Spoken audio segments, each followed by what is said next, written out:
خواتین و حضرات، السلام علیکم ورحمۃ اللہ وبرکاتہ۔ درس قرآن کے ساتھ آپ کی خدمت میں دوبارہ حاضر ہوں۔ اللہ تبارک و تعالیٰ کا ارشاد گرامی ہے، سورۃ الجمعہ ہے اور اس کے ساتھ ساتھ یہ 28واں سپارہ ہے اور رکوع نمبر اس ابتدائی رکوعات سے میں قرآن پاک کی تلاوت کا شرف حاصل کر رہا ہوں۔ بسم اللہ الرحمن الرحیم۔ یاد ہے کہ 28واں سپارہ کا رکوع نمبر 11 ہے۔ بسم اللہ الرحمن الرحیم۔ اللہ تبارک و تعالیٰ کا ارشاد گرامی ہے، قل ان الموت الذی تفرون منہ فانہ ملاقیکم۔ اے میرے محبوب، آپ انہیں کفار و مشرکین کو، یہود و نصارہ کو آپ فرما دیجئے، یقیناً وہ موت جس سے تم بھاگتے ہو، فإنہ ملاقیکم، وہ یقیناً تمہیں مل کر رہے گی۔ موت سے راہ فرار اختیار نہیں کیا جا سکتا، اس لیے کہ موت قدرت کا برحق فیصلہ ہے۔ تمہیں جو زندگیاں ملی ہیں، جو اللہ نے تمہیں یہ متاع حیات بخشی ہے، یہ ہمیشہ کے لیے نہیں ہے۔ ہر جاندار کو، ہر نفس کو موت کا مزہ چکھنا ہے۔ کل نفس ذائقۃ الموت، ہر نفس کو موت کا مزہ چکھنا ہے۔ جو آیا ہے اسے جانا ہے، جس نے پہلی سانس لی ہے اسے آخری سانس بھی لینا ہوگا۔ موت کیا ہے؟ موت دراصل دار عمل سے دار جزا کی طرف ہجرت کر جانے کا نام موت ہے، اور یقینی طور پہ موت قدرت کا برحق فیصلہ ہے۔ جب یہ فیصلہ موت ہو چکا ہوگا ہمارے آپ کے حق میں، تو ایک لمحے کی تاخیر کے بغیر فرشتے اجل آ کر ہماری روح کو قبض کر جائے گا، اور لمحے کے لیے، ایک لمحے کے لیے اس میں تاخیر نہیں ہوگی۔ جہاں موت آنی ہے، جس جگہ آنی ہے، جس وقت آنی ہے، اس میں کسی قدر نہ تقدیم کی گنجائش ہے اور نہ تاخیر کی گنجائش ہے۔ یہ وجہ ہے کہ دنیا کے ہر فکر میں، دنیا کے فلسفے میں، دنیا کی زبان میں، زبان رنگ و بو میں، فلسفے میں، طرز حیات میں، سیاست میں،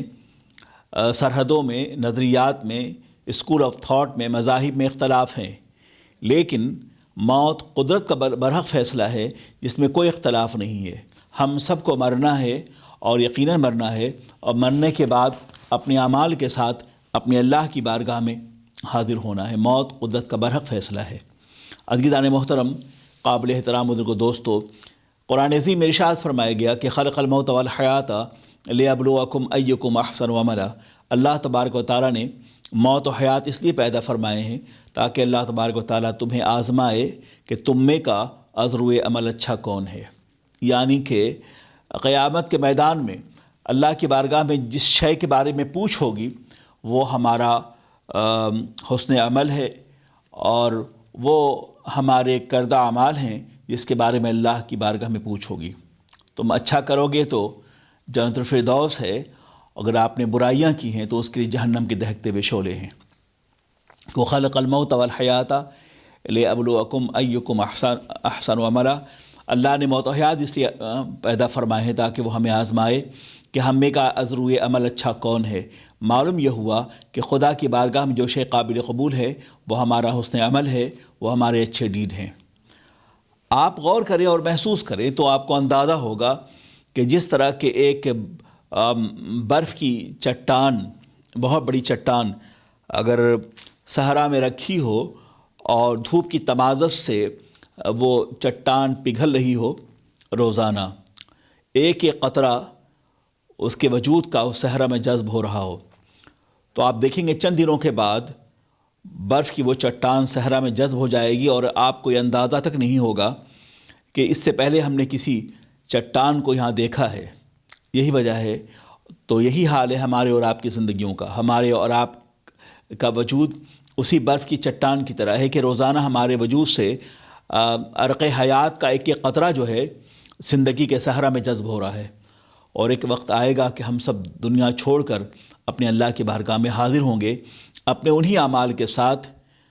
جس کا حکم اللہ نے اور اس کے رسول نے عطا فرمایا ہے۔ عمل خیر اگر ہم نے کیا ہے تو اللہ کی رضا اور اس کی جنت رضا میں اثر آئے گی، اور اگر عمل شر ہم نے کیا ہے تو پھر ہم جہنم کے دہکتے ہوئے شعلوں کے حوالے کیے جائیں گے۔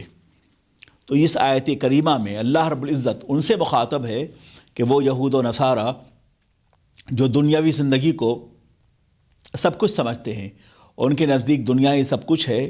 اس کے بعد مرنے کے بعد دوبارہ زندہ ہونے کا تصور ان کے یہاں نہیں ہے۔ تو قرآن پاک نے ارشاد فرمایا کہ یہود و نصارہ سے کہ تم دنیا بھر کے نعمتوں سے جتنا چاہو استفادہ کر لو، مگر یہ خواہش رکھو کہ تمہیں بہت جلد مر جانا نہیں ہے، تو ایک تمہارا یہ واہمہ ہے۔ موت یقیناً آ کے رہے گی اور تم اس سے بہت چاہ کر بھی دامن بچ نہیں سکتے، اپنے آپ کو بچا نہیں سکتے۔ یہ اقتدار، یہ زندگیاں اور یہ حکومت، یہ سب فانی چیزیں ہیں، باقی صرف اللہ کی ذات ہے۔ تو تم اگر یہ سوچتے ہو کہ یہ نعمتیں اللہ نے تمہیں عطا فرمائی ہیں وہ ہمیشگی کے لیے ہیں، وہ ہمیشہ رہنے والی ہیں، تو ایسا نہیں ہے۔ مرنے کے بعد تمہیں اللہ کی بارگاہ میں حاضر ہونا ہے اور اپنے گناہوں کے اعمال کو، اپنے گناہوں کے انجام کو تمہیں باضابطہ طور پہ دیکھنا ہے، اسے فیس کرنا ہے۔ تو فرمایا گیا قل ان الموت الذی تفرون منہ فانہ ملاقیکم، فرمایا گیا اے نبی آپ فرما دیجئے، چونکہ دعوت پیغمبر دے رہے ہیں نا، اس لیے پیغمبر ان سے مخاطب ہیں۔ کلام الہی ہے، مگر دعوت دینے والے اس قوم کو پیغمبر گرامی وقار کی ذات ہے۔ گویا اللہ تبارک و تعالیٰ مصطفیٰ پیارے صلی اللہ علیہ وسلم کی وساطت سے اس قوم کو دعوت دے رہا ہے کہ نبی فرما دیجئے قل ان الموت، اے نبی آپ انہیں فرما دیجئے کہ یہ سمجھتے ہیں کہ دنیاوی زندگی سب کچھ ہے، مرنا نہیں ہے اور یہ زندگی ہمیشگی کی ہے، تو اے نبی آپ فرما دیجئے کہ الذی تفرون منہ، کہ تم جس سے بھاگتے ہو کہ تمہیں موت نہیں آنی ہے۔ قل ان الموت الذی تفرون منہ، کہ اے نبی فرما دیجئے بے شک یقیناً وہ موت جس سے تم بھاگتے ہو فانہ ملاقیکم، وہ ضرور تمہیں مل کر رہے گی، یعنی تمہیں مرنا ہے اور یقیناً مرنا ہے۔ میں سمجھتا ہوں کہ جب بندے کو یہ احساس ہو جائے کہ اسے مرنا ہے اور ضرور مرنا ہے تو پھر وہ گناہوں سے باز رہے گا۔ اس لیے کہا جاتا ہے تم اپنی موت کو کثرت سے یاد کرو۔ نبی مکرم صلی اللہ علیہ وسلم کا ارشاد گرامی ہے کہ آدمی کو اس کی موت روزانہ 10 سے زائد مرتبہ اسے آواز دیتی ہے۔ ایک مقام پہ کہا گیا ہے کہ آدمی کی قبر روزانہ اسے آواز دیتی ہے، یعنی کہ ہم اپنی موت سے دن بدن ہر دن قریب تر ہوتے جا رہے ہیں، اور جو بندہ اپنی موت کو یاد کرتا ہے وہ یقیناً گناہوں سے باز رہتا ہے۔ اللہ کے نبی سرور کائنات صلی اللہ علیہ وسلم نے ارشاد فرمایا کہ لوگوں تم اس شے کو کثرت سے یاد کرو جو لذت کو دور کر دیتی ہے، یعنی لذت دنیا کو۔ صحابہ کرام نے پوچھا یا رسول اللہ صلی اللہ علیہ وسلم آخر وہ کون سی چیز ہے جو لذت کو دور کر دیتی ہے؟ تو اللہ کے نبی سرور کائنات صلی اللہ علیہ وسلم نے ارشاد فرمایا کہ وہ موت ہے۔ تم اپنی موت کو کثرت سے یاد کرو، اس لیے کہ موت کو یاد کرنے کا فائدہ یہ ہے کہ تمہیں یہ احساس پیدا ہوتا ہے کہ ہماری زندگیاں عارضی ہیں، ہمیں مر جانا ہے، اور مر کر اپنے اعمال کے ساتھ اپنے اللہ کی بارگاہ میں حاضر ہونا ہے۔ ہمیں مر جانا ہے اور مر کر ہمیں اپنے اللہ کی بارگاہ میں جب اٹھنا ہے تو وہی نام اعمال ہمارے پاس ہوگا جو ہم نے دنیا میں کیا تھا۔ تو جو اپنی موت کو یاد کرتے ہیں گویا کہ وہ گناہوں سے باز رہتے ہیں، انہیں یہ احساس ہوتا ہے کہ دنیاوی زندگی فانی ہے اور عارضی ہے، ہم سب کو لمحاتی زندگی گزارنے کے بعد اپنی اللہ کی بارگاہ میں حاضر ہونا ہے۔ تو موت کو یاد کرنا ہمیں گناہوں سے بچاتا ہے، اللہ کے قرب کا احساس دلاتا ہے، مرحلے حیات میں ہمیں اس بات کی آگاہی بخشتا ہے کہ ہم ہر لمحہ اپنے اللہ اور اس کے رسول کے احکامات سے غافل نہ ہوں۔ ہمیں یہ بتاتا ہے کہ یہ زندگیاں فانی ہیں، ہمیں اس بات کا اعادہ کرواتی ہے موت کہ دولت، یہ عزت، یہ شہرت، یہ نسب و حسب، یہ کاروبار حیات، یہ سب چیزیں عارضی ہیں اور تمہیں اپنے اللہ کی بارگاہ میں لوٹ جانا ہے ایک مدت مخصوص کے بعد۔ المختصر، جب بندہ اپنی موت کو یاد کرتا ہے، اسے احساس ہوتا ہے ہر لمحہ کہ اسے مر جانا ہے، تو وہ پھر گناہوں سے باز رہتا ہے۔ وہ تقویٰ، طہارت، سچائی، دیانت، صداقت اور اخلاق حسنہ کا راستہ اختیار کرتا ہے، اور یہی چیزیں مومنانہ شعور سے ہیں اور آدمی وہی ہوشیار ہے، دانا ہے، زیرک ہے، ذہین ہے جو اپنی موت کو یاد کرتا ہو۔ جو شخص دنیا سے غافل ہے، بظاہر یہ محسوس ہوتا ہے کہ یہ ہوشیار ہے، چالاک ہے اور اس کے اندر اسمارٹنس موجود ہے، مگر حقیقی طور پر چالاک، ہوشیار، مدبر وہی شخص ہے جو اپنی موت کو یاد کرتا ہو اور اس کے لیے عمل خیر کرتا ہو۔ تو ارشاد فرمایا گیا کہ اے نبی، آپ ان سے فرما دیجئے کہ موت جس سے یہ یہود و نصارہ جس سے یہ فرار کا راستہ اختیار کرنا چاہتے ہیں اور اس بات کی تمنا یہ کرتے ہیں کہ ان پر موت ابھی نہیں آنی ہے، بہت دن تک انہیں زندہ رہنا ہے، تو ان سے کہہ دیجئے کہ انہیں موت آنی ہے، یقیناً آنی ہے، اور اس سے جس قدر چاہیں یہ فرار کا راستہ اختیار کریں، مگر موت قدرت کا برحق فیصلہ ہے، اسے آنا ہے اور یقیناً آنا ہے۔ فرمایا گیا کہ ان سے پہلے بہت سارے ایسے لوگ تھے جو بادیہ نشین تھے، جو اصحاب جبال تھے، جو پہاڑوں میں رہتے تھے، اور ان کا بھی یہی کہنا تھا، ان کی یہی سوچ تھی، اور باضابطہ ان کا بھی عقیدہ تھا کہ ہم تک موت نہیں پہنچ سکتی۔ اس کے بارے میں قرآن پاک نے ارشاد فرمایا کہ ارم ذات العماد التی لم یخلق مثلها فی البلاد۔ تو یہ وہ لوگ ہیں جو کہ اصحاب عماد ہیں، یہ وہ ان عمارتوں میں اور ان قلعوں میں رہنے والے یہ لوگ تھے جنہوں نے پہاڑوں کو ترش کر انہوں نے اپنا مکان بنایا تھا، اور اس قوم کو اس بات کا احساس تھا کہ نہ ہم پر دشمن حملہ آور ہو سکتا ہے، نہ ہم جلد مر سکتے ہیں، ہمیں ایک لمبی عمر دی گئی ہے۔ اور بلا شبہ اس میں کوئی شک نہیں ہے کہ انبیاء سابقین کی امتیوں کی عمریں بہت لمبی ہوتی تھی، 400 سال، 500 سال، 800 سال جیتے تھے وہ۔ ظاہر ہے کہ 800 سال یا 900 سال کی عمریں جینے کے بعد بھی اس قوم کو اس بات کی حسرت رہتی تھی کہ اے کاش یہ سفر حیات کچھ اور لمبا ہوتا۔ اب اندازہ کیجئے، مگر ہمارے لیے کیا ہے؟ ہمارے لیے تو یہ ہے کہ عمر دراز مانگ کے لائے تھے 4 دن، 2 آرزو میں کٹ گئے اور 2 انتظار میں۔ ہمارے لیے تو عمر دراز یہی ہے 70، 80، 50۔ خدا کرے کہ یہ زندگیاں بھی پابند بندگی بن جائیں، لیکن جو لوگ جتنی عمریں لمبی گزار کر جو اقوام دنیا سے رخصت ہوئی ہیں، ظاہر ہے کہ ان سے ان طویل اعمار کے اعتبار سے، ان کی طویل عمروں کے اعتبار سے ان سے حساب لیا جائے گا۔ ہم سے 80 سال کے بعد میں پوچھ ہوگی، اور ان سے جنہوں نے 800 سال اور 900 سال کی زندگیاں گزاری ہیں، ظاہر ہے کہ ان سے ان لمبی عمروں کے حوالے سے ان سے پوچھ ہوگی۔ تو فرمایا گیا کہ لوگوں، تمہیں مرنا ہے اور مر کر اپنے اللہ کی بارگاہ میں واپس جانا ہے۔ گویا کہ خدائی کمپیوٹر کا ایک نظام ہے جو ہماری زندگی کے تمام اعمال کو اپنے اندر محفوظ رکھے ہوئے ہے، اور اس میں ایک لمحے کے لیے بھی نہ تقدیم ہوگی نہ تاخیر ہوگی، اور ہم سب جب بھی موت کا فرشتہ آئے گا ہم خدا کی بارگاہ میں حاضر ہوں گے۔ اور ہاں، خدائی کمپیوٹر کا یہ نظام ہمارے تمام اعمال کو وہ محفوظ رکھے ہوئے ہے۔ ان اللہ یعلم بذات الصدور، پروردگار عالم ہمارے دلوں کے حرکات سے واقف کار ہے، سانس سانس پر اس کے قدرت کی پہرے داری ہے، ہماری سوچ، ہمارے فکر، ہمارے احساسات، دل کی دھڑکنوں پر اس کی پہرے داری ہے۔ ہم جو سوچتے ہیں اور جو سوچنا چاہتے ہیں سب اس کے علم اور اس کی قدرت بے پناہ میں موجود ہیں۔ وہ ہمیں دیکھتا ہے اور سنتا ہے اور دلوں کے احوال سے باخبر ہے۔ تو فرمایا جا رہا ہے تم جتنا چاہو تم اپنی سوچ کو اس پہ آمادہ کر لو کہ تمہیں مرنا نہیں ہے، لیکن تمہیں مرنا ہے، یقیناً مرنا ہے۔ اس سے پہلے بھی قوم سمود، قوم عاد کا یہ دعویٰ تھا، وہ پتھر کے مکانوں میں رہنے والے وہ لوگ تھے، مگر موت ان پہ مسلط کی گئی اور انہیں بھی مرنا پڑا، اور ان کے تمام وہ جو مکانات ہیں، جو ان کے مسکن ہیں، جو ان کی آبادیاں ہیں، جن آبادیوں میں ان کے محلات تھے، آج بھی وہ موجود ہیں اور نشان عبرت پڑے ہیں۔ اس لیے تمہیں بھی مر جانا ہے، اور لوگوں کے لیے، دنیا اور آئندہ نسلوں کے لیے تمہیں بھی نشان عبرت بن جانا ہے۔ وہ لوگ جو احکام الہی کے پابند تھے وہ مرنے کے بعد بھی زندہ ہیں،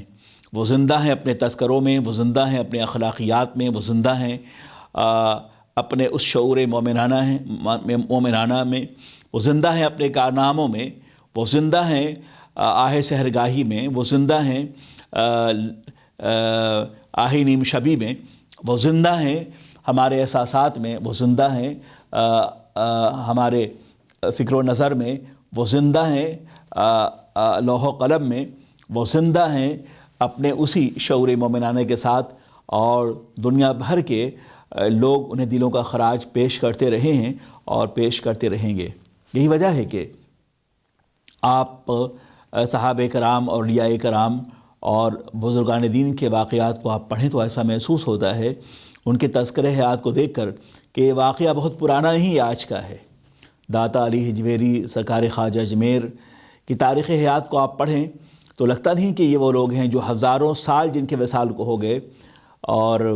آج بھی وہ ہم میں زندہ ہیں۔ واللہ العظیم جب ان کے تذکرہ جمیل کا جب یہ حال ہے تو ان کے رخ زیبا کا حال کیا ہوگا۔ داتا صاحب کے وصال کو 1000 سال سے زائد کا عرصہ گزر گیا ہے، تو اندازہ کریں کہ جب بھی آپ کشف المحجوب کو پڑھتے ہوں گے تو آپ کو اندازہ ہوگا کہ آج بھی حضرت داتا علی حجویری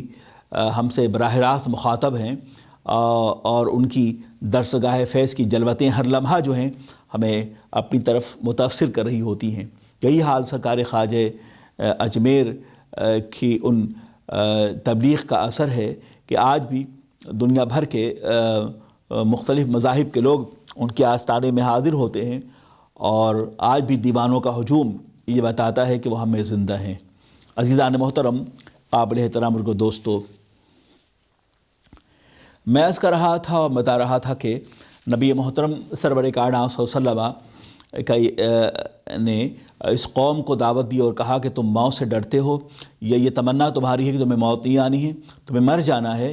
اور تم سب اللہ کی بارگاہ میں لوٹائے جاؤ گے۔ ثم تردون الی عالم الغیب والشہادہ فینبئکم بما کنتم تعملون، پھر لوٹایا جائے گا تمہیں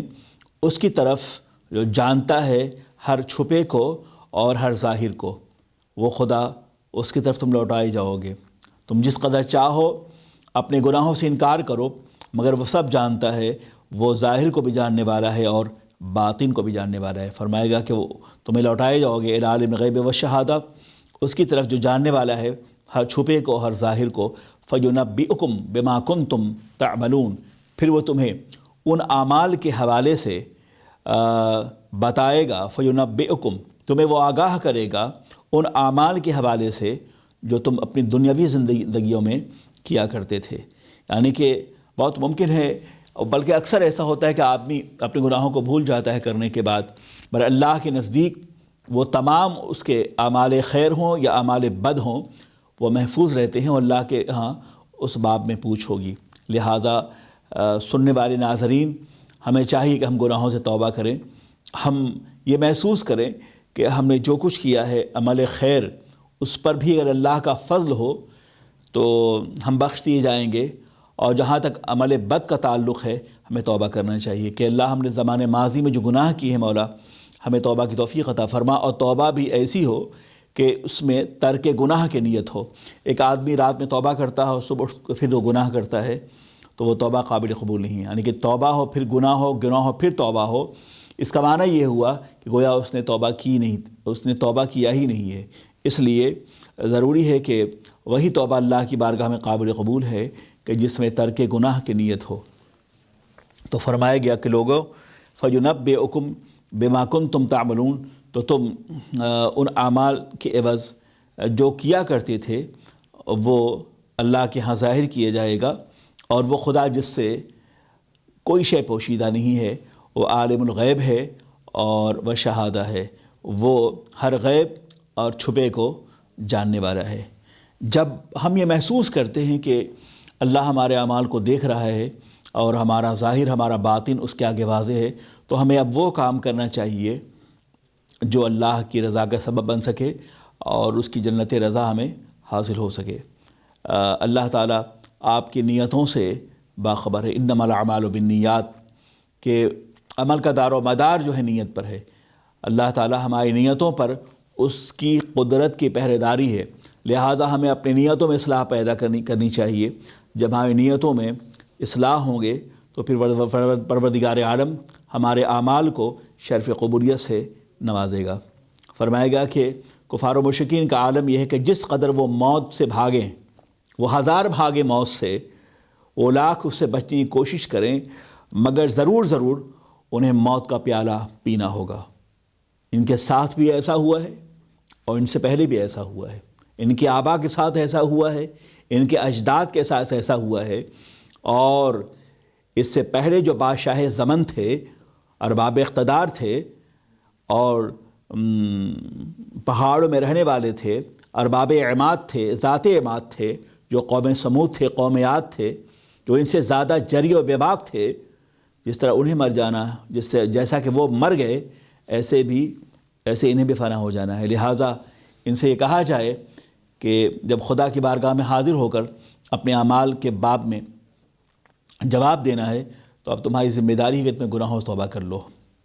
حضرات محترم، اس لیے کہ وہ خداوند قدوس تمہارے حال سے اور احوال سے اور اعمال سے ہر لمحہ باخبر ہے۔ اب یہاں سے ایمان والوں کو مخاطب ہے، یا ایھا الذین آمنوا اذا نودی للصلاۃ من یوم الجمعہ فاسعوا الی ذکر اللہ وذروا البیع ذلکم خیر لکم ان کنتم تعلمون۔ عزیزان محترم، قابل احترام بزرگو، دوستو، اے ایمان والو، فرمائے گا اے ایمان والو، جب تمہیں بلایا جائے نماز کی طرف، تو جب تمہیں بلایا جائے نماز کی طرف جمعہ کے دن، یوم الجمعہ، جمعہ کے دن تمہیں بلایا جائے، فاسعوا الی ذکر اللہ وذروا البیع، تو دوڑ کر اللہ کے ذکر کے لیے اس کی طرف فوراً دوڑ پڑو، یا سعی کرو، کوشش کرو، تو فوراً تم دوڑ پڑو اللہ کے ذکر کی طرف، اور فوراً چھوڑ دو وذروا البیع، اور فوراً چھوڑ دو خرید و فروخت کو۔ ذالکم خیر لکم ان کنتم تعلمون، یہ تمہارے لیے بہتر ہے اگر تم ان حقائق کو جان لو۔ اس آیت کریمہ کے ذیل میں ہمیں یہ معلوم ہوا کہ یہ آیت کریمہ مخاطب ہے اہل ایمان سے، اہل ایمان سے مخاطب ہے کہ اے ایمان والو، تم خرید و فروخت کو بند کر دو، اور تم فوراً ہی جو ہے اللہ کی بارگاہ میں نماز جمعہ کے لیے حاضر ہو جاؤ۔ اس رکوع میں نماز جمعہ کے حوالے سے اس کے آداب و احکام کو بیان کیا گیا ہے۔ یہاں فرزندان اسلام مخاطب ہیں، اہل ایمان مخاطب ہیں کہ لوگوں، جب بھی جمعے کی اذان ہو، اس اذان سے مراد اذان اول ہے جو خطبے سے پہلے ہوتی ہے، کہ اے لوگوں، جب بھی تمہیں جمعے کی اذان ہو تو اب تمہاری ذمہ داری ہے کہ تم نماز جمعہ کی اذان سنتے ہی مسجد پہنچنے کی کوشش کرو، اور خرید و فروخت کو بند کر دو۔ یہاں مراد یہ ہے کہ خرید و فروخت کو بند کرنے کا مطلب یہ ہے کہ نماز جمعہ کے وقت ہوتا یہ تھا کہ مدینہ پاک میں مختلف اطراف سے لوگ سامان تجارت لے کے آتے تھے، اور یا تو وہ خریدتے تھے اور وہ بیچتے تھے۔ تو کچھ اطراف مدینہ سے لوگ سامان لے کے آتے بھی تھے مدینہ کی منڈی میں، اور بہت بڑا بازار وہاں سجتا تھا، اور نماز ہو رہی ہوتی تھی، اذان ہو رہی ہوتی تھی، اور لوگ اس کام میں مصروف رہتے تھے۔ چونکہ یہ اسلام کے اوائل کا دور تھا، ابھی انہیں پریکٹیکلی طور پر اور عملی طور پر اسلامی معمولات کے حوالے سے ان کے دل و دماغ میں وہ بات راسخ نہیں ہوئی تھی، یعنی کہ مکمل طور پر وہ قوانین اسلام کے وہ عادی نہیں تھے، وہ پابند نہیں تھے۔ ابھی اسلام کے آغاز کا دور تھا، تو کہا گیا کہ لوگوں، جب بھی اذان جمعہ ہو تو تم اپنے تمام معمولات زندگی کو اور کاروبار حیات کو، اپنے بزنسز کو چھوڑ کر چل پڑو مسجد کی طرف، اس لیے کہ وہ بہتر ہے، تمہیں ہر نعمتوں سے وہ بہتر ہے۔ عزیزان محترم، قابل احترام بزرگو، دوستو، علماء نے جہاں کہا گیا فاسعوا الی ذکر اللہ، کہ تم اللہ کے ذکر کی طرف دوڑ پڑو، چل پڑو، تو یہاں پر صحیح کا معنی کہ یہ بھی ہے اخلاص النیت والعمل، کہ نیت اور عمل کے اخلاص کے ساتھ تم جمعے کی نماز کے لیے حاضر ہو جاؤ، تیاریاں شروع کرو۔ تو میں عرض کر رہا تھا، بتا رہا تھا کہ یہاں پر جب اہل مدینہ یوم جمعہ کو مدینہ پاک سے بھی اور اطراف سے بھی اپنے بازار کو، اپنے ٹریڈنگ کے لیے، اپنے بازار کے لیے، خرید و فروخت کے لیے جمع ہوتے تھے، تو انہیں کہا گیا کہ نماز جمعہ کی اذان ہوتے ہی ان تمام معمولات کو ترک کر دو، اور اس کے عوض اللہ کی بارگاہ میں، یعنی کہ خرید و فروخت یہ تمام مشاغل کو ترک کرو، پس پوچھ ڈال دو اور جمعے کی تیاری کرو، اور جب تم جمعے کی تیاری کر کے بارگاہ خداوندی میں حاضر ہوگے تو اب نماز جمعہ کا پڑھنا تمہارے لیے ہر طرح کے کاروبار حیات سے زیادہ نفع بخش ہے۔ اس میں دنیاوی فائدہ بھی ہے اور اخروی فائدہ بھی ہے۔ یہ جو کاروبار تم جمعہ کے وقت کر رہے ہو، اگر تم اسے روک کر نماز جمعہ میں حاضر ہوگے تو یقیناً تمہارے لیے بہت ہی سود مند ہے اور فائدہ بخش ہے۔ عزیزان محترم، قابل احترام بزرگ و دوستو، میں بات عرض کرنا چاہوں گا کہ جس طرح کہ ہمارے ہاں عیدین میں نماز کے لیے کثرت ہوتی ہے، لوگوں کا ہجوم ہوتا ہے اور کثرت سے لوگ حاضر ہوتے ہیں، مساجد میں جگہ نہیں ہوتی۔ بعض اوقات دیکھا یہ گیا ہے کہ یہاں یورپ میں رہتے ہوئے یا بڑے شہروں میں ہم نے دیکھا کہ نماز عیدین میں مسجد کے باہر سڑکوں پہ بھی جو ہے، جیسے کراچی ہے، بامبے ہے، دہلی ہے، اسلام آباد ہے، لاہور وغیرہ، یہاں نماز کا اہتمام عیدین میں سڑکوں پہ بھی ہوتا ہے۔ لیکن اگر جمعے کی نماز میں بھی لوگ اسی کثرت سے حاضر ہوں اور نماز جمعہ ترک نہ کریں تو میں سمجھتا ہوں کہ جس طرح کی عیدین میں لوگوں کا ہجوم ہوتا ہے، یہی کیفیت نماز جمعہ میں ہونی چاہیے۔ لہٰذا جو نماز جمعہ کو چھوڑ دیتے ہیں عمداً، اب کسی لاک ڈاؤن کی وجہ سے، کسی گورنمنٹ کے انسٹرکشن کی وجہ سے، کسی وبا کے پھیلنے کی وجہ سے اگر نماز جمعہ کو وقتی طور پہ جو ہے اگر موقوف کر دیا گیا ہو تو وہ اور بات ہے۔ لیکن بہرکیف جو نماز جمعہ کو جان بوجھ کر 3 نماز جمعہ چھوڑ دے، حضور نے ارشاد فرمایا کہ اس کے دل پہ مہر لگا دی جاتی ہے۔ لہٰذا فرمایا گیا کہ لوگوں، نماز جمعہ میں تم حاضر ہو اور اپنے ان تمام کاروبار حیات کو چھوڑ کر، اور اس کی منفعت، اس کا فائدہ بے تحاشا ہے اور یہ سود مند ہے، منفعت بخش ہے۔ اللہ کی بارگاہ میں حاضر ہو کر نماز جمعہ پڑھنا اور یہ تمام کاروبار حیات کو چھوڑ دینا دنیاوی کاروبار سے کہیں زیادہ منفعت بخش اور فائدہ رساں، سود مند، اللہ کی بارگاہ میں اس کی طرف سے رحمتوں کا حصول ہے۔ آؤ بچھ جاؤ اپنے اللہ کے آستانے کرم پر، دنیاوی کاروبار کو چھوڑ کر اللہ تبارک و تعالیٰ تمہاری روزی میں، عزت میں بے تحاشا برکتیں عطا فرمائے گا۔ السلام علیکم ورحمۃ اللہ وبرکاتہ۔ خواتین و حضرات، السلام علیکم ورحمۃ اللہ وبرکاتہ۔ بریک کے بعد میں دوبارہ حاضر خدمت ہوں۔ تو میں بتا رہا تھا کہ اللہ تبارک و تعالیٰ کا ارشاد گرامی ہے کہ نماز جمعہ کی اذان ہوں تو فوراً مسجد کی طرف کوچ کر پڑھو۔ کوشش کرو کہ جتنی جلد ہو سکے کاروبار حیات کو چھوڑ کر مسجد میں نماز جمعہ کے لیے حاضر ہو جاؤ، اور یہ جب آپ نے کاروبار دنیا کو چھوڑ کر، ترک کر کے، دکانوں کو بند کر کے، اپنے کاروبار کو وقتی طور پہ موقوف کر کے جب آپ حاضر ہوگے تو یہ دماغ میں کہیں کہ کسی گوشے میں یہ نہ ہو کہ آپ نے کاروبار بند کیا ہے، دکانیں بند کی ہیں تو کاروباری لاس ہوگا۔ ایسا نہیں ہے، یہ آپ کے حق میں بہتر ہے، اور اللہ تبارک و تعالیٰ بے پناہ آپ کو عالم غیب سے رزق عطا فرمانے والا ہے۔ آدھے گھنٹے 1 گھنٹے دکان بند رکھیں گے آپ تو اس سے آپ کا کاروباری نقصان ہرگز نہیں ہوگا۔ اس لیے کاروبار سے جو منفعت، جو فائدہ آپ کو حاصل ہونے والا ہے، اس سے کہیں زیادہ اور بہتر فائدہ ہے وہ جو اللہ کی بارگاہ کرم سے آپ کو میسر آنے والا ہے۔ تو فرمایا کہ ذالکم خیر لکم، یہ تمہارے لیے بہت بہتر ہے، اس کاروبار سے، دنیاوی کاروبار سے بہت بہتر ہے تم نماز جمعہ کے لیے حاضر آؤ۔ اور کیا ہے، ان کنتم تعلمون، اگر تمہارے پاس اس کا درک ہو، تمہارے پاس احساس ہو،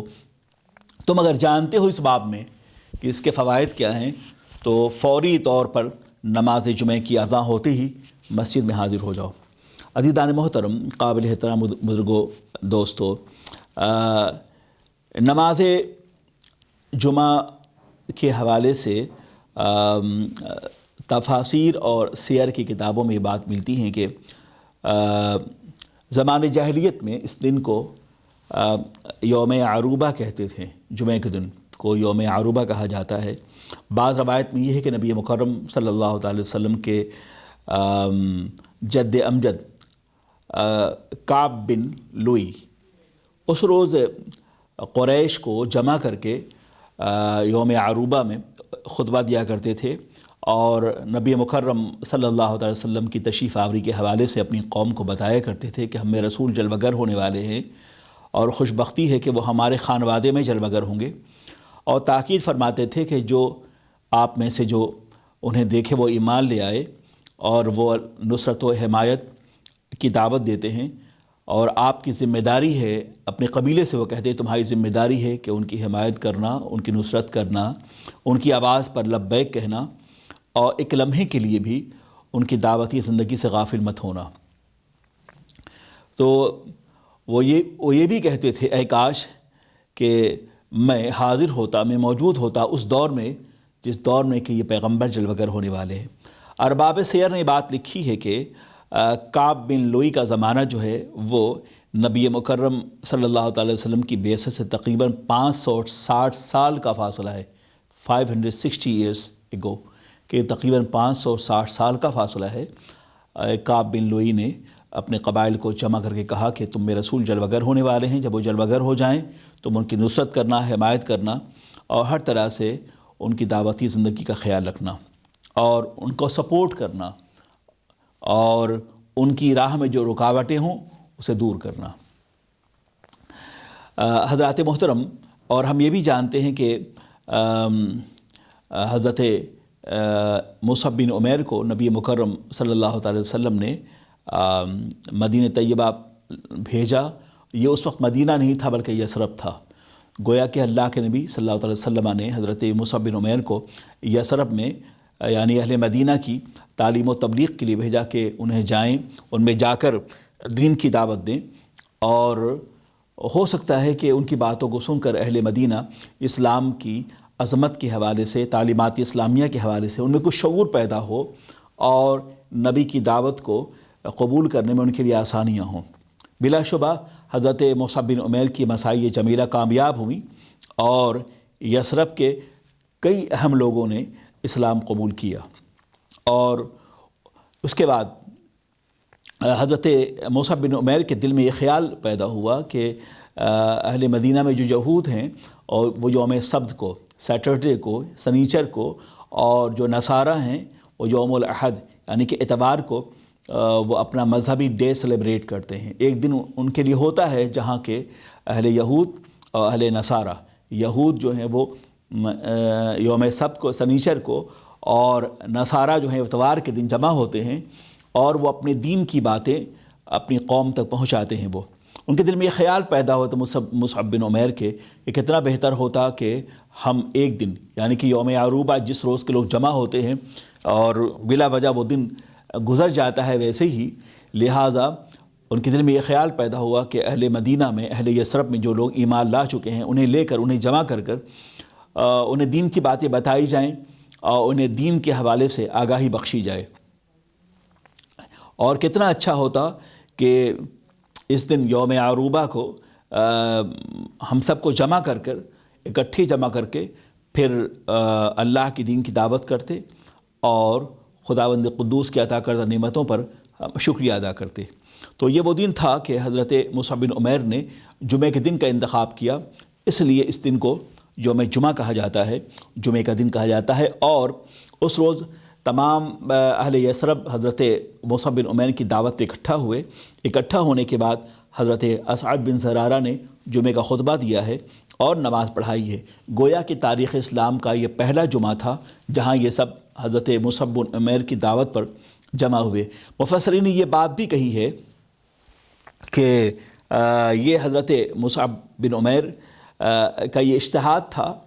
اور یہ ان کی دینی اور بصیرت تھی اور بارگاہ مصطفی کا یہ فیضان تھا کہ ان کا دل اس طرف مائل ہوا کہ جب کہ نصارہ اور یہود نے ایک ایک دن کا انتخاب کر لیا ہے اپنے مذہبی تعلیم و تبلیغ کے لیے اور اپنے طریقے کے مطابق اس روز وہ عبادت بھی کرتے ہیں، تو کیوں نہ ایسا ہو کہ مسلمان یوم عروبہ کو یعنی کہ یوم جمعہ کی حیثیت سے اسے اپنائیں اور اس تجمع کے ساتھ اللہ کی بارگاہ میں عبادت کریں اور اس کی بارگاہ میں دعا کریں اور اس کی عطا کردہ نعمتوں کے حوالے سے شکریہ ادا کریں، اور اس میں ایک سرمن بھی ہو، خطبہ بھی ہو، تاکہ خطبے میں اس دور کے کرنٹ ایشوز کے اعتبار سے جو ریلیٹڈ مسائل ہیں، جو کرنٹ ایشوز ہیں، جو ریلیونٹ مسائل ہیں، اس پہ خطبہ دیا جائے اور لوگوں کو اسلام کے حوالے سے، دین کے حوالے سے آگاہی بخشی جائے۔ کیونکہ ظاہر ہے کہ ابھی اسلام اپنے ابتدائی مرحلے میں تھا، ابھی قرآن پاک کی آیت کریمہ رفتہ رفتہ وحی الہی نازل ہو رہی تھی، احکام الہی باضابطہ انہیں عطا کیے جا رہے تھے۔ نزول وحی الہی کے ساتھ ساتھ ان کے اندر تربیتی حوالے سے، تہذیبی حوالے سے، علمی حوالے سے ان میں باضابطہ طور پہ موٹیویشن پیدا کیا جا رہا تھا۔ تو اب وہ جب ذہنی اور فکری طور پر تیار ہو جائیں تو اب پھر نبی جلوہ گر ہونے والے ہیں، ان میں ہجرت فرمانے والے ہیں آقا، اور ایسا ہی ہوا۔ تو جب اہل مدینہ ذہنی، فکری، تعلیمی، تربیتی اور تہذیبی اعتبار سے جب وہ آشنا ہو گئے اور ذہنی طور پہ وہ بیدار ہو گئے، اس نبی پاک صلی اللہ علیہ وسلم کی اس دعوتی زندگی کو اپنے قلب و جگر میں اتارنے کے لیے اور عملی طور پہ اسے، پریکٹیکلی طور پہ اسے اپنانے کے لیے، تو اب نبی جلوہ گر ہوئے ہیں، تشریف لائے ہیں، ہجرت فرمائی ہی آپ نے۔ تو مؤرخین یہ کہتے ہیں کہ جب حضرت مصعب بن عمیر نے سب سے پہلے مدینہ پاک میں جمعہ کا قیام کیا، اور جب لوگ اب ذہنی طور پہ تیار ہو گئے تو اب یوم عریبہ سے اس کا نام یوم الجمعہ رکھا گیا، اور اس کی مقبولیت بڑی عام ہوئی، اور مدینہ اور مدینہ کے اطراف کے قبائل تھے وہ بہت تیزی کے ساتھ اسلام قبول کرتے ہوئے یوم الجمعہ میں شریک ہوئے۔ اسی اثنا میں رحمت دو عالم سرور کائنات صلی اللہ علیہ وسلم نے مکے سے مدینہ طرف آپ نے ہجرت فرمائی، اور چند روز آپ مدینہ کے نواحی حصے میں، نواحی علاقے میں آپ نے قیام فرمائی، اور کہا جاتا ہے کہ سوموار، منگل، بدھ اور جمعرات کو آپ نے وہیں تشریف فرما ہوئے یثرب یعنی مدینہ کے نواحی حصے میں، اور وہاں آپ نے ایک مسجد کی بنیاد رکھی جسے مسجد قباء کہا جاتا ہے۔ اسلام کی تاریخ کی سب سے پہلی مسجد ہے جو اللہ کے نبی صلی اللہ علیہ وسلم نے مدینہ طیبہ ہجرت کرنے کے بعد تشریف لانے سے پہلے قباء کے مقام پہ آپ ٹھہرے تو آپ نے مسجد کی تعمیر فرمائی۔ عزیزان محترم، قابل احترام بزرگوں، دوستو، تو یہاں یہ کہا جاتا ہے کہ جب اللہ کے نبی صلی اللہ علیہ وسلم یوم جمعہ کو قباء سے آپ نے ہجرت فرمائی مدینہ کے لیے، یثرب کے لیے، تو آپ نے بنی سالم بن عوف کی وادی میں جہاں آپ پہنچے تو وہ جمعہ کی نماز کا وقت ہو چکا تھا، تو آقا دو جہاں صلی اللہ علیہ وسلم نے توقف فرمایا، اور وہاں حضور نے جمعہ کا خطبہ دیا، نماز جمعہ پڑھائی، اور یہ باضابطہ طور پر یہ پہلا جمعہ ہے جو نبی محترم صلی اللہ علیہ وسلم نے ادا فرمایا۔ تو اس طرح جمعہ کا قیام مدینہ طیبہ میں ہو چکا تھا۔ حضرت مصعب بن عمیر نے اپنے اجتہاد کے ذریعے اس کا قیام فرمایا، لیکن باضابطہ طور پر قبیلہ بنی سالم بن عوف میں جب نبی جلوہ گر ہوئے جو مدینہ سے متصل تھا، تو ایسے میں آقا دو جہاں صلی اللہ علیہ وسلم نے یہاں سب سے پہلے جو ہے یہ نماز جمعہ آپ نے پڑھائی، پھر وہاں سے باضابطہ طور پر نماز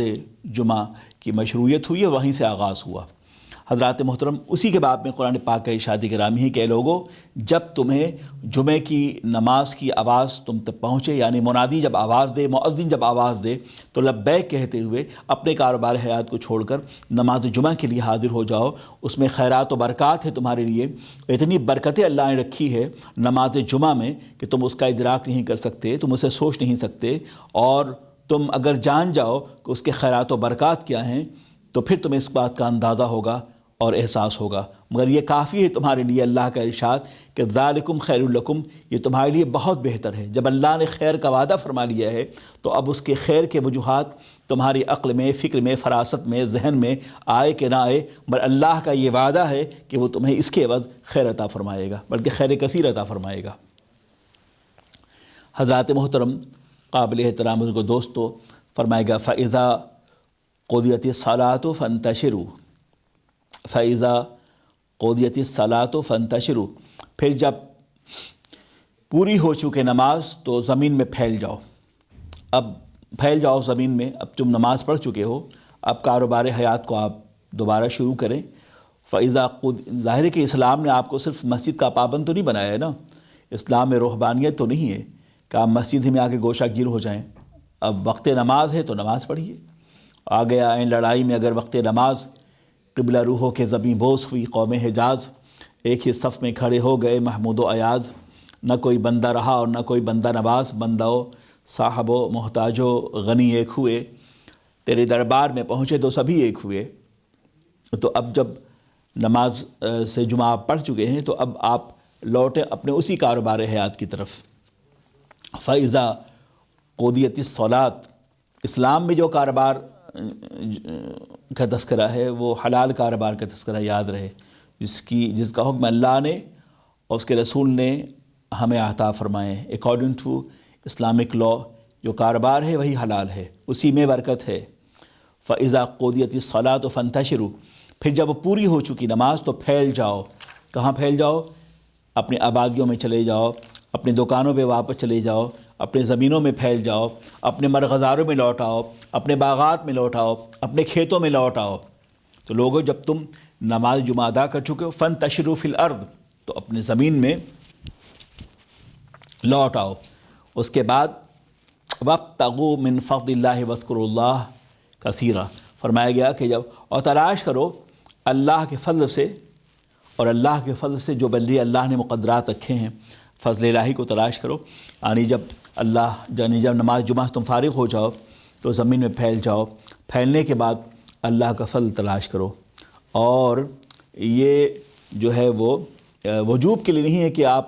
پھیلنا ضروری ہے، بلکہ یہ اباحت کے لیے ہے۔ یہ وجوب نہیں ہے کہ آپ مسجد سے نکل کے فوراً اپنے کاروبار میں لگ جاؤ۔ ہاں، کاروبار بعض مقامات پہ چھٹیاں ہوتی ہیں بعض اسلامی ملکوں میں،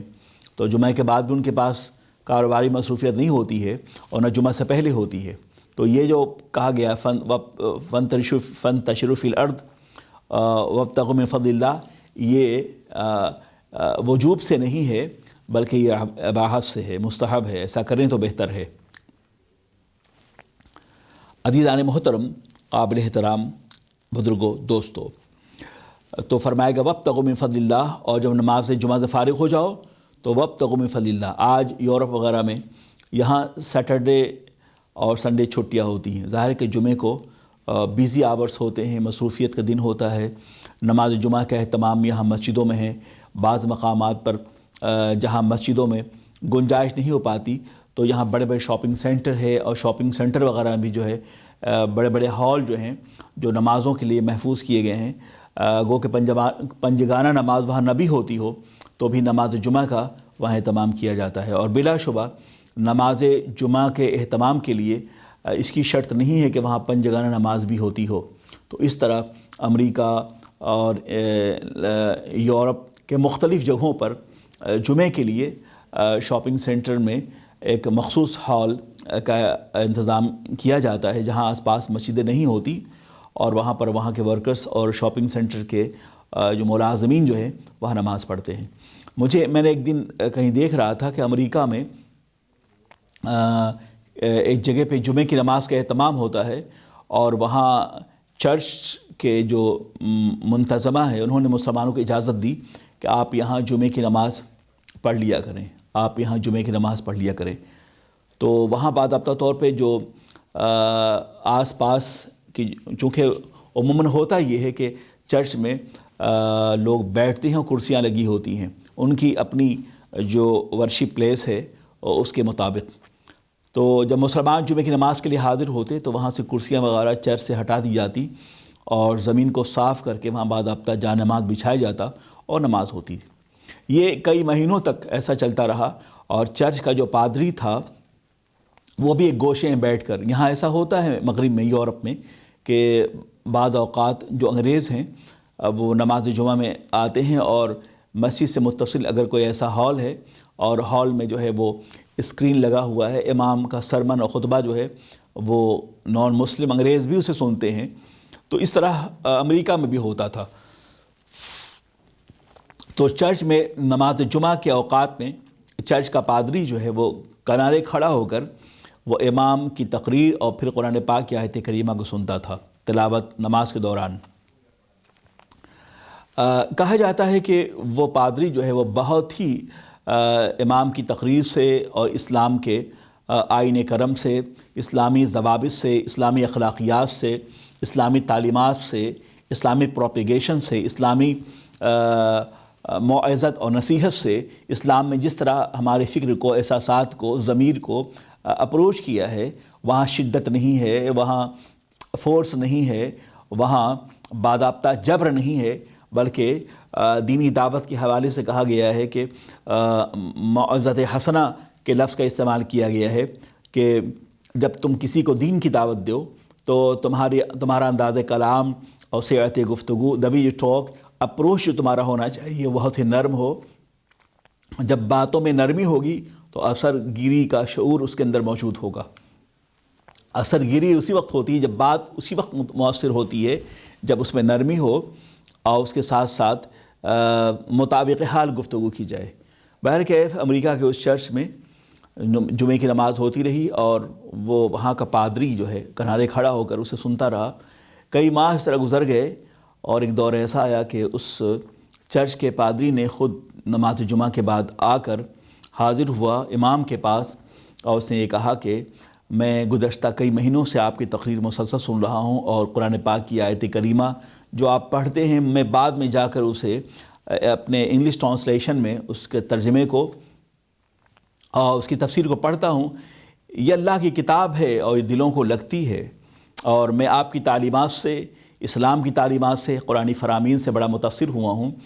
اور ایک لمحے کے لیے اب تاخیر نہ ہو اور میں ان تمام لوگوں کی موجودگی میں جو جمعے میں اس وقت موجود ہیں آپ کے سامنے، آپ کے سامنے اپنے اللہ کو گواہ بنا کر میں اسلام میں داخل ہوتا ہوں۔ اور وہ شخص اسی وقت یعنی کہ اس چرچ کا پادری نماز جمعہ کی اسی محفل میں امام جمعہ کے ہاتھ پر ہاتھ رکھ کر وہ کلمہ شہادت اشہد ان لا الہ الا اللہ و اشہد ان محمدًا عبدہ و رسولہ پڑھ لیتا ہے ایاں فتنہ تاتار کے افسانے سے پاسباں مل گئے کعبے کو صنم خانے سے، اور دیا زانے کبھی یورپ کے کلیساؤں میں، کبھی افریقہ کے تپتے ہوئے صحراؤں میں، دشت و دشت ہے دریا بھی نہ چھوڑے ہم نے، بحر ظلمات میں دوڑا دیے گھوڑے ہم نے۔ تو یہ اسلام کا نظام حیات ہے۔ جب بھی اسلامی اقدار کی بات کی جائے گی تو اس سے دل متاثر ہوگا اور شعور متاثر ہوگا۔ یہ ممکن ہی نہیں کہ نبی رحمت سرور کائنات صلی اللہ علیہ وسلم کے لائے ہوئے نظام رحمت کا تذکرہ ہو اور وہاں انسانی دل نہ جھکے اور کعبہ دل اس سے متاثر نہ ہو، احساسات، شعور اور باصرہ ناطقہ و سامعہ اس سے متاثر نہ ہو۔ یقیناً جو تاثیر اللہ نے کلام ربانی میں رکھی ہے اس کی کوئی مثال نہیں ہے۔ یہی وجہ ہے کہ جب اللہ کے نبی صلی اللہ علیہ وسلم اور ان کے مقدس صحابہ جب مسجد نبوی شریف میں قرآن پاک کی تلاوت فرماتے نمازوں کے ایام میں یا ویسے بھی، تو قریش مکہ کہتے ایک دوسروں کو، اپنے نوجوانوں سے کہتے، کہ اپنے شعراء سے کہتے، اپنے ادباء سے کہتے، اپنے مفکرین اور علماء سے کہتے کہ اپنے کانوں میں انگلیاں ڈال لو، اس لیے کہ جو یہ نبی پڑھ کے سناتے ہیں ایسا لگتا ہے کہ جادو ہے کہ وہ دل پہ اثر کرتا ہے۔ یعنی کلام الہی کی تاثیر کو معاذ اللہ یہ کفار و مشرکین یہ جادو کہتے تھے۔ اعلیٰ حضرت امام اہل سنت امام محمد رضا فاضل بریلوی نے ارشاد فرمایا اسی کو کہ یا رسول اللہ کہ تیرے آگے یوں ہیں دبے لچے فصحاء عرب کے بڑے بڑے، کوئی تیرے آگے یوں ہیں دبے لچے فصحاء عرب کے بڑے بڑے، کوئی جانے منہ میں زباں نہیں بلکہ جس میں جان نہیں۔ وہ کمال حسن حضور ہے کہ گمان نقص جہاں نہیں، یہی پھول خار سے دور ہے، یہی شمع ہے کہ دھواں نہیں۔ عزیزان محترم، قابل احترام بزرگوں، دوستو، تو میں عرض کر رہا تھا کہ نماز جمعہ سے فارغ ہونے کے بعد تم تلاش کرو اللہ کے فضل سے وہ رزق جو اللہ نے تمہارے مقدر میں عطا فرمائے ہیں۔ وَاذْكُرُوا اللَّهَ كَثِيرًا، اور اللہ کو کثرت سے تم یاد کیا کرو، اللہ کو کثرت سے یاد کرو، یعنی کہ اللہ کو کہ ذکر کو صرف تم نماز تک محدود نہ رکھو، بلکہ جب بھی تمہیں موقع ملے پروردگار عالم کا ذکر کرو، اور آپ کوئی بھی کام کر رہے ہوں جب بھی آپ کو موقع ملے آپ اپنی زبان کو ذکر الہی سے تر و تازہ رکھیں، تو آپ کو اندازہ ہوگا کہ ذکر الہی سے دلوں کو زندگی میسر آتی ہے۔ الا بذکر اللہ تطمئن القلوب، آگاہ و ہوشیار ہو جاؤ کہ اللہ کے ذکر سے دلوں کو اطمینان میسر آتا ہے اور دل کو قرار میسر آتا ہے۔ عزیزان محترم، قابل احترام بزرگ و دوستو، یہ کیوں ہے ایسا کہ آپ اللہ کا ذکر کریں اور اللہ کو کثرت سے یاد کریں؟ کیوں؟ لعلکم تفلحون، تاکہ تم فلاح پا جاؤ، کہ اللہ کے حکم کی تعمیل میں جب تم اس کے ذکر کی کثرت کرو گے تو اللہ تبارک و تعالیٰ تمہیں دارین کی فلاح، عظمت، کمال، عروج، ترقی اور صحت و سلامتی سے اللہ تعالیٰ نوازے گا۔ جب اللہ کا ذکر کرو گے تو فرشتے اللہ کی رحمتیں تم پہ برسائیں گے، اور جب اللہ کی رحمتیں آپ کے وجود پہ برس رہی ہوں گی تو اب یہ کیسے ممکن ہے کہ آپ کو بیماریاں چھو سکیں، آپ پہ آفات آ سکے، رزق میں کمی ہو، مصائب سے دوچار ہوں، محروم بارگاہ الہی ہو جائیں؟ یہ تو ہو ہی نہیں سکتا۔ اس لیے آپ چاہتے ہیں کہ ہر لمحہ، ہر درجہ آپ ترقی پذیر ہوں، تو اللہ کی بارگاہ کرم سے آپ اپنے دلوں کا انتصاب کر لیں۔ پروردگار عالم آپ کو زندگی کے ہر مرحلے میں اللہ تعالیٰ کامیاب و کامرانی سے نوازے۔ مجھے یقین ہے کہ اللہ کا وعدہ وہ برحق ہے، سچ ہے، اور اس پر ہمارا یقین و اعتماد ہے۔ لعلکم تفلحون، کہ تم فلاح پاؤ۔ یعنی فلاح کیا ہے؟ اللہ کے ذکر میں ہے۔ پروردگار عالم ہمیں ذکر الہی کی توفیق عطا فرمائے اور دنیا و آخرت میں اللہ تبارک و تعالیٰ ہمیں کامیابی سے اور کامرانی سے نوازے۔ السلام علیکم ورحمۃ اللہ وبرکاتہ۔